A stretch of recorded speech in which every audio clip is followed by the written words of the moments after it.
Home made mango ice cream చేస్తే ఇంత పర్ఫెక్ట్గా టేస్టీగా వస్తుందని అయితే ఎక్స్పెక్ట్ చేయలేదు. దీనికోసం నేను 1/2 లీటర్ పాలైతే తీసుకున్నాను.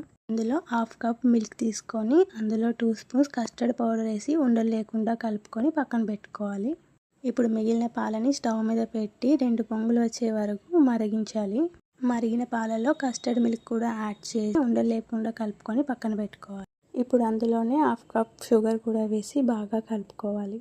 షుగర్ మొత్తం మెల్ట్ అయ్యి పాలు కొంచెం క్రీమీ టెక్స్చర్ రాగానే స్టవ్ ఆఫ్ చేసి పాలని పక్కన పెట్టుకుందాం. ఇప్పుడు 2 మ్యాంగోస్ తీసుకోవాలి.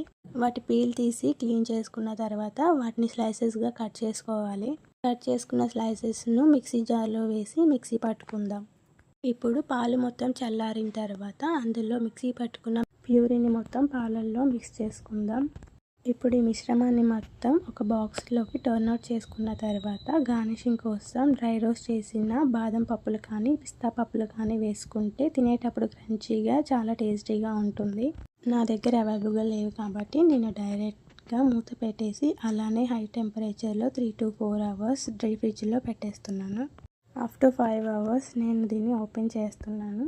క్రీమ్ చూడడానికి చాలా పర్ఫెక్ట్గా కుదిరింది. అలాగే టేస్ట్ కూడా చాలా బాగుంది. వీడియో నచ్చితే లైక్ చేయండి, షేర్ చేయండి. అలాగే నా ఛానల్ని సబ్స్క్రైబ్ చేసుకోవడం మాత్రం మర్చిపోకండి.